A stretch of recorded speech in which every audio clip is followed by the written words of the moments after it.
विकसित भारताचा अमृतकाळ अर्थात सेवा, सुशासन आणि गरीब कल्याणाची देशाच्या यशस्वी पंतप्रधान नरेंद्रजी मोदी यांच्या 11 वर्षाची कारकीर्द अशा स्वरूपाच्या एकंदरीत या पत्रकार परिषदेच्या माध्यमातून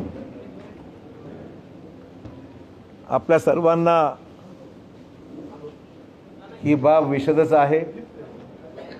देशाचे यशस्वी पंतप्रधान श्री नरेंद्रजी मोदी यांच्या कारकिर्दीला यशस्वीपणे 11 वर्ष पूर्ण झाली आहे आणि हा कालखंड देशाच्या सर्वांगीण आणि दूरगामी विकासाला गती देणारा निश्चित ठरलेला आहे। याबद्दल जनतेला विश्वास आहे, कोणालाही शंका नाही आहे आणि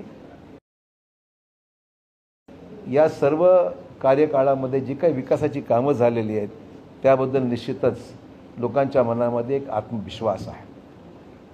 पंतप्रधान मोदीजींनी सबका साथ, सबका विकास, सबका विश्वास आणि सबका प्रयास हा जो मूलमंत्र स्वीकारला, सर्वसामान्य माणसाला केंद्रबिंदू मानून त्यांनी गेल्या 11 वर्षामध्ये जी त्यांची कारकीर्द राहिलेली आहे, हा घोषवाक्याला प्रत्यक्षात आणण्यासंदर्भात त्यांनी उचललेली पावलं ही खरी या कामाची यशोगाथा आहे। 11 वर्षाची कारकीर्द संकल्प से सिद्धी तक अशीच राहिलेली आहे।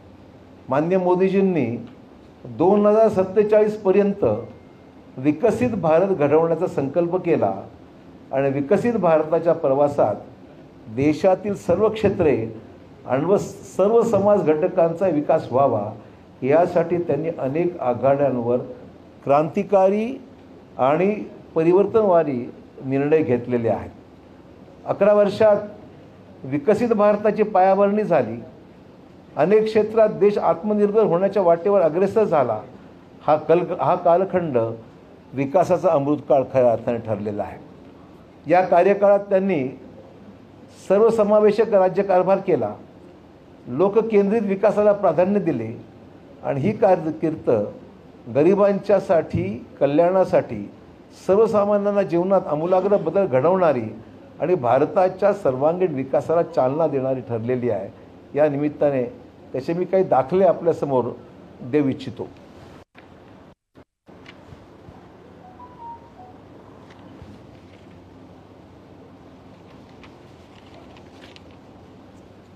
शेती व शेतकऱ्यांच्या बाबतीमध्ये बोलायचं झालं, या क्षेत्रामध्ये मोठे परिवर्तन झाले। प्रमुख पिकांच्या किमान आधारभूत किमतीमध्ये दुपटीने वाढ झाली। कृषी निर्यात 22.7 अब्ज अमेरिकन डॉलर्सहून 48.15 अब्ज अमेरिकन डॉलर्स म्हणजे दुपटीहून अधिक झाली।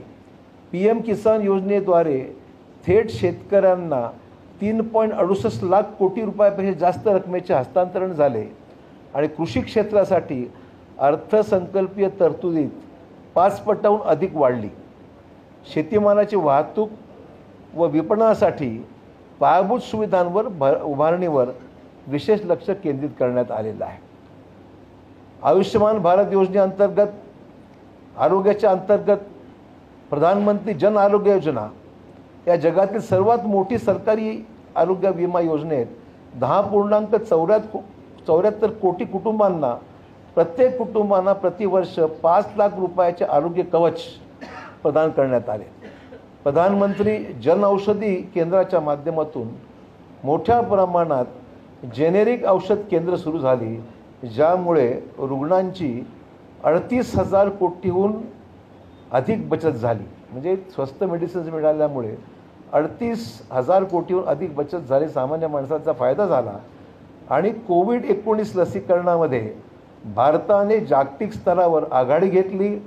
220 कोटीहून अधिक लसीचे डोस देण्यात आले, ज्यामुळे या महामारीवर नियंत्रण मिळाले आणि कोविशिल्ड आणि कोवॅक्सिन यासारख्या स्वदेशी लसीच्या निर्मितीमुळे भारताने आत्मनिर्भरता सिद्ध केली आहे। आणि प्रोडक्शनमध्ये सुद्धा आपण कोविडच्या काळामध्ये जे काही काम झालं ही एक मोठी भारताच्या आत्मनिर्भरतेची कहाणी आहे. लोककल्याण, सर्वांना घरं उपलब्ध करून देण्यासाठी प्रधानमंत्री आवास योजना ही सुरू झाली. 4.2 कोटीहून अधिक घरांना मंजुरी देण्यात आली आणि तिसऱ्या कार्यकाळात 3 कोटी अतिरिक्त घरांसाठी सहाय्य देण्याचा निर्णय घेण्यात आला.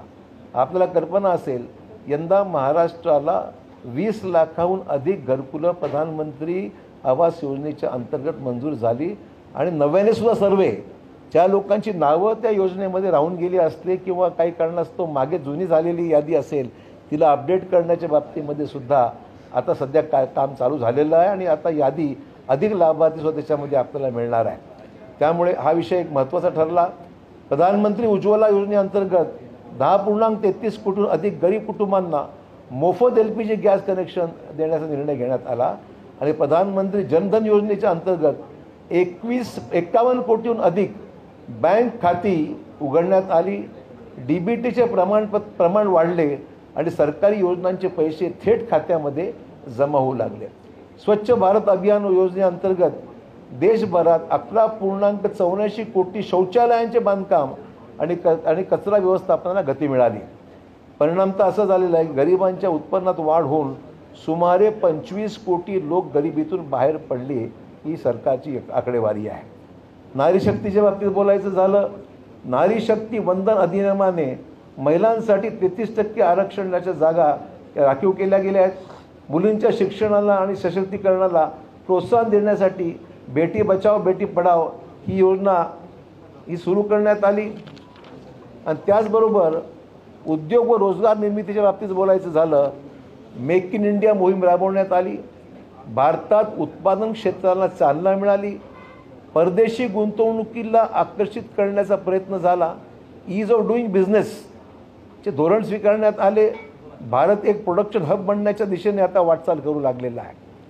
मुद्रा योजनेद्वारे लघु आणि मध्यम उद्योजकांना आर्थिक पाठबळ दिले, त्यामुळे रोजगार निर्मितीला मोठी चालना मिळाली. चे धोरण स्वीकारण्यात आले. भारत एक प्रोडक्शन हब बनण्याच्या दिशेने आता वाटचाल करू लागला.